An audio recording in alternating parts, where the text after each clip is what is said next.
Welcome, guys, to my YouTube channel, Dickson Motivation. My name is Dickson. I like to welcome our new members to kindly subscribe and share the link. And to those who are our continuing subscribers, I really welcome you. You can watch the videos. In case you missed the previous video, I talked on the power of transformation. Transformation is a very important tool as much as long as success is concerned. And now today I'd like to talk on the the seven top steps of transformation. Okay, welcome. You can see my social media platform are there. You can share to your friends and reach others who are new and or who you think this video can be of benefit to them. I'll talk on seven steps of transformation. The seven steps of transformation refer to the process of making transformative change in an organization.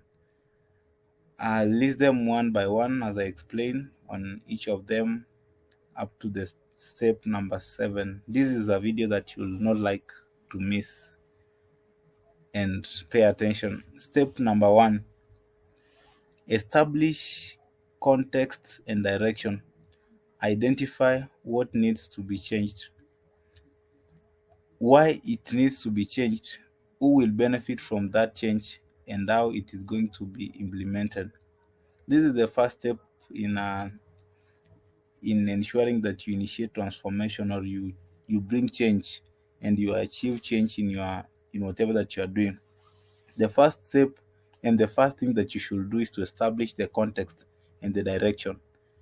What you want to see, what change, how do you want that transformation to start, and in which areas, in which place of your life will you want it to apply.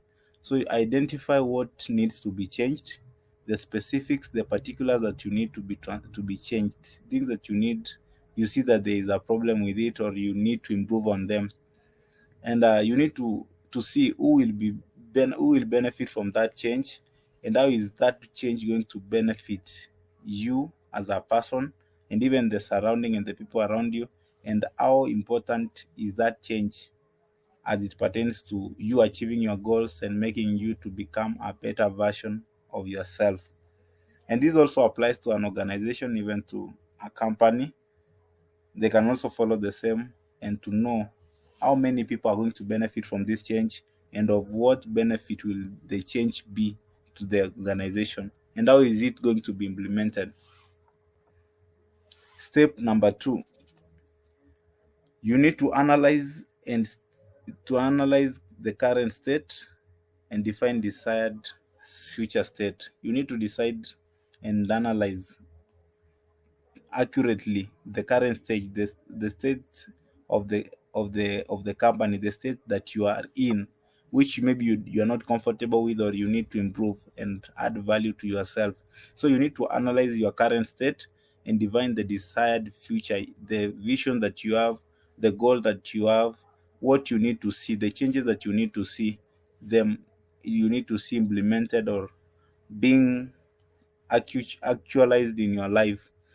uh, Gain a thorough understanding of the current state conditions and make improvements where necessary. You need to do a thorough research, a thorough investigation on yourself, and get to understand details of the conditions and the state which you are in, and what you are not comfortable with, what is really bringing you down or weighing you down, what is delaying you to achieving your purpose, and then work on improving those places, those specific areas, and in with a goal of achieving the vision and the success that you have, and making a better version of yourself. Then, still on step 2, you need to develop a clear picture of a desired future state in terms of outcomes or expectations for those impacted by the change. You need to see the what will be the outcome of that change. You need to have the clear picture. The clear picture. You need to have the clear understanding. That's why I've talked of vision. You need to have a clear picture of the desired state which you want to see in your life, which you want that it be implemented about you and on you, and what will be the impact of that change, of that transformation, even to other people, and will it have added value to you as a person. Step number 3: develop strategies and plans. You need to lay down strategies on how best you can be able to move toward achieving your vision for the successful implementation of the transition. For you to be able to move from the current state to the future state, to your vision, or even to be able to achieve your vision, you need to lay down, develop strategies and plans, what you'll be doing, 1, 2, 3, and follow those steps accurately, and those strategies, in order for you to be able to transit and to be able to transition from that position, that current state that you are in, to the better state that you desire to be. And few goals, simple steps are really very important as it pertains to transformation. So for you to implement those smaller, simpler steps, they are really critical in ensuring that you are making progress, you are moving towards, and you are approaching your goal each and every time that you make those plans. Within a given limit, you can set a time for yourself. You can set the conditions that you need, and you need to estimate the costs and the timeline of those projections. What will it take you to be able to implement those steps? How much will it cost you to develop the strategies and the plans and to actualize them? What you need to give yourself limits, and the time frame on which you want to achieve those strategies. What each step and each plan, how long should it take for it to be realized? Okay, we move to step number 4. Step number 4: manage change positively, progressively, through implementation. You need to manage change. You need to be optimistic. You need to receive that change, and know that the state that you've made, they are meant for your good. They are meant to grant you a progress and a success. So manage change progressively through implementation. Create action plans with key tasks required at each stage before completion, along with concrete milestone which needs to be achieved during execution. So you need to set concrete milestones. You need to set key plans, and actions that you need to take in order for you to achieve certain dimension. Not you need to achieve certain steps as you go towards your implementation. How the plans will be implemented, you need to receive them positively and be willing to give yourself, and to because you want to see that change, you need to give yourself and ensure that you release yourself to be able to have something that you say that this is a progress. The first plan is successful, this strategy is successful, and you need to account for those stages and those plans, and those as you move progressively. So manage change progressively through implementation. Create action plans with key tasks required at each stage, in order for you to be able to say that you finish this stage, and that will motivate you to progress and to move to the next stage of your execution. Step number 5 in achieving transformation: implement systems thinking approach. Automatically monitor changes during execution. So you need to implement systems which will help you to be able to picture and to visualize ahead, and even to keep account and keep check of the plans that you already set to ensure that there are results in those plans, there is progress, and you are getting results from each and every execution and implementation that you are doing in every plan. So introduce automated control loops aimed at preventing conflicts between goals shared across multiple teams, working together on deployment, ease expansion effort, especially when dealing in a large scale system, especially for example, for instance, in a company. So even as an individual in personal transformation, you need to put systems in place. You need to have people, and people will keep you, will put you to account. People will you will be accountable to, and for an organization, these systems are very important to avoid conflicts and between goals shared across multiple teams. Maybe teams might be, now there will be that competition, and that might bring rivalry, and even each team trying to see that they perform better, which can be an hindrance.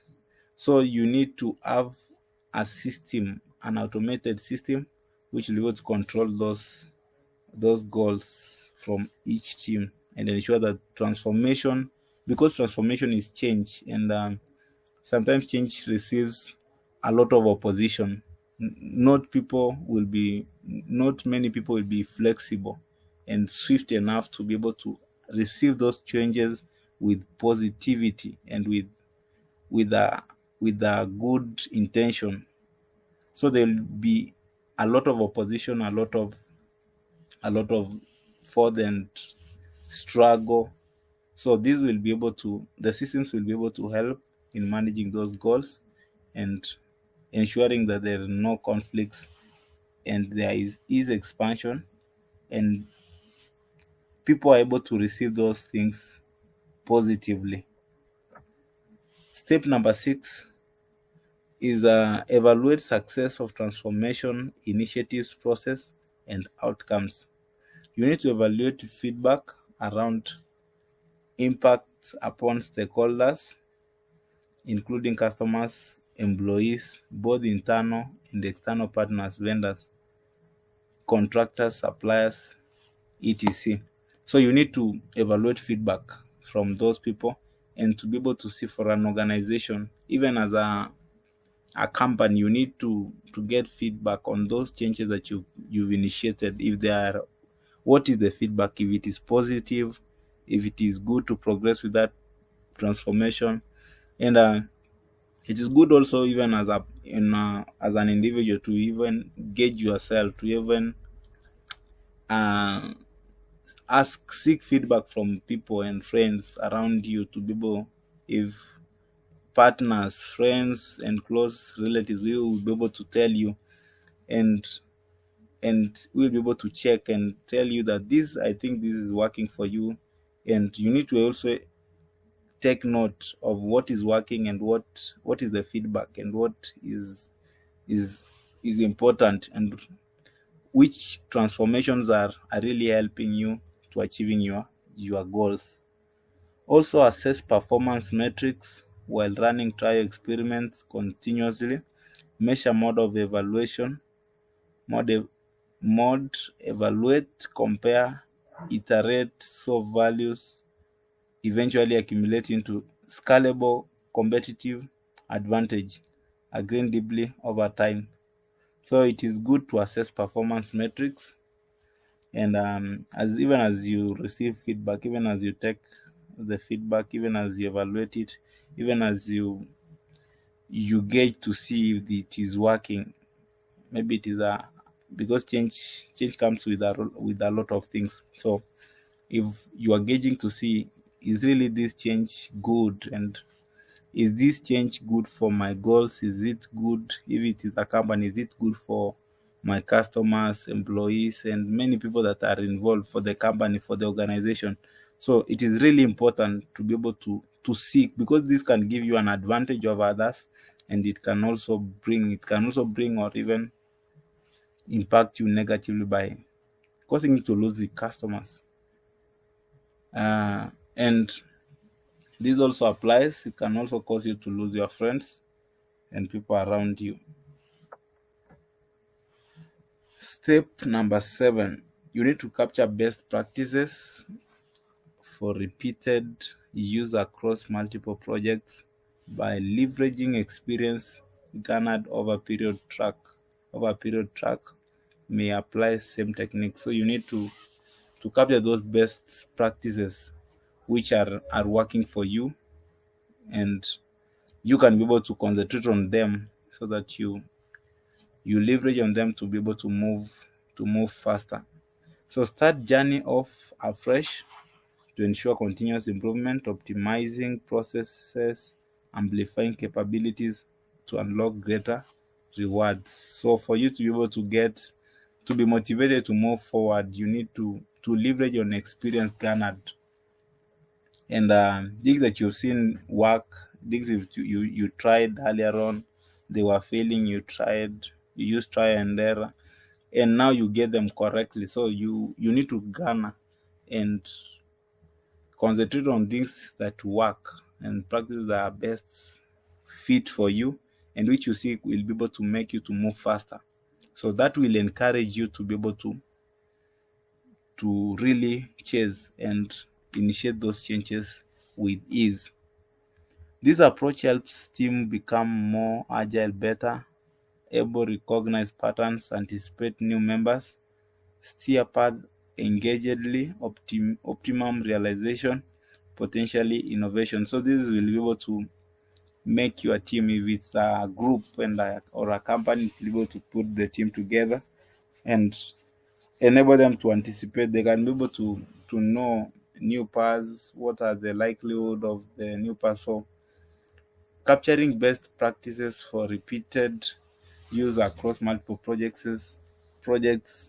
is really very important for a company, and even as a person, a person as a person or an individual.